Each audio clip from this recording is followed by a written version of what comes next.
Good morning parents and my dear students. Today I, Bhavna Prakash, an English teacher of 8th class, will talk about letter writing, which will be a part of our syllabus and part of EV1, that is Evaluation for Term 1. Letter writing.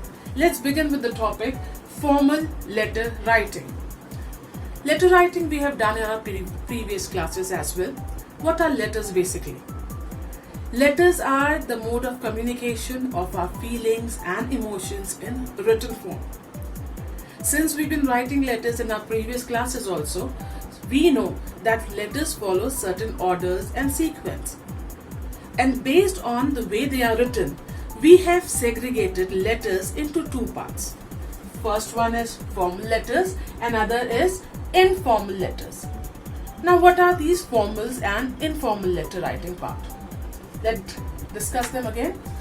Formal letter writing is a letter which is written for a specific purpose. It has a certain objective.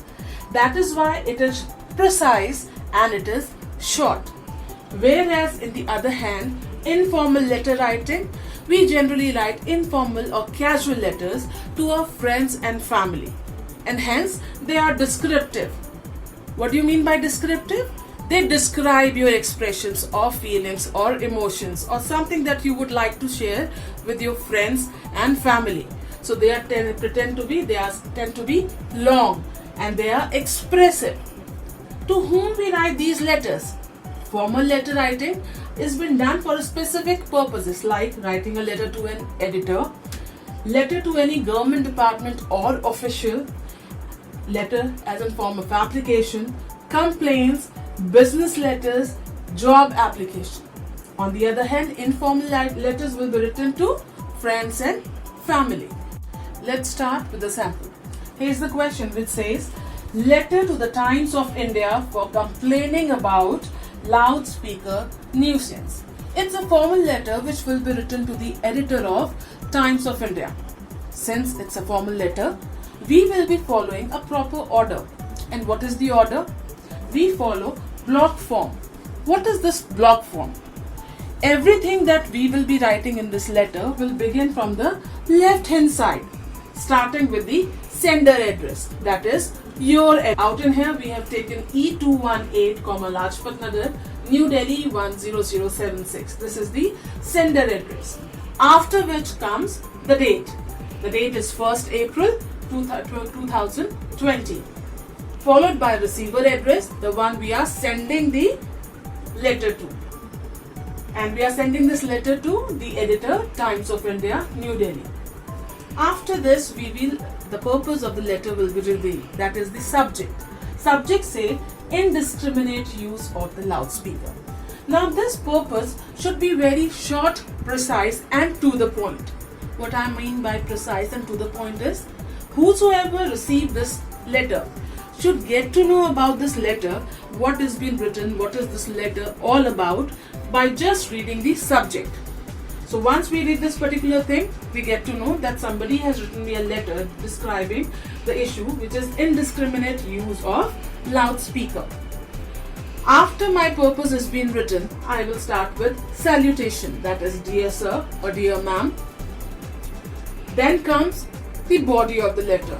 Out in here I have written 2 paragraphs without indentation. What do you mean by indentation? Earlier writing form and the earlier books that you might have in English, you might see certain portion has been left before starting a paragraph or while starting with a new paragraph. Out in here we have not done so because we are following a block form, which means everything will start from the left side and no indentation or the space is being left.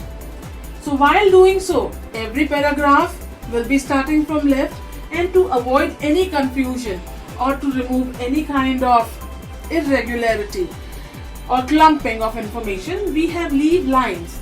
You can see out in here we have left line here, here, here, here, here, here. All these are the spaces, and in these spaces this is for you to leave a line. The second paragraph will also begin without an indentation and leaving a line.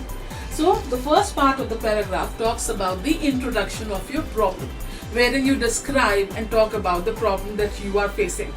And the second paragraph will be about a summarization or a conclusion of what you have written in the first paragraph. Let's start reading the first one, which says, I would like to bring your kind attention to the indiscriminate use of loudspeaker through the Times of India column.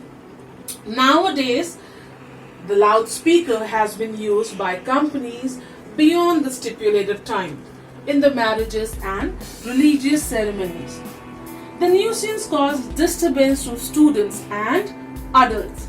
So you can see the portion that I have highlighted is your problem and who all are being disturbed. Who all are being disturbed? Students and adults are being disturbed. The second paragraph, as I already told you, is summarization and conclusion will be provided. We have written, I would request senior authorities. Who senior authorities? Obviously, Times of India.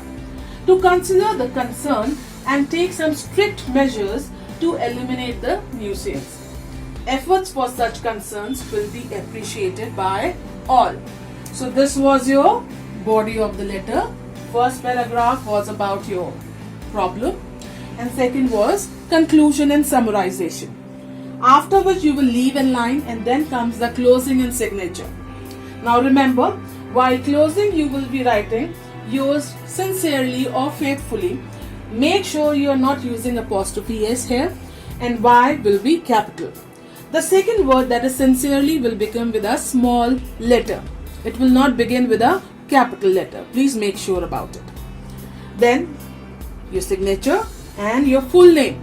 Since your full name is a proper noun, so your name beginning and your surname beginning, that is, if in my case it is Bhavna Prakash, B and P will be capital and rest will be in small letters.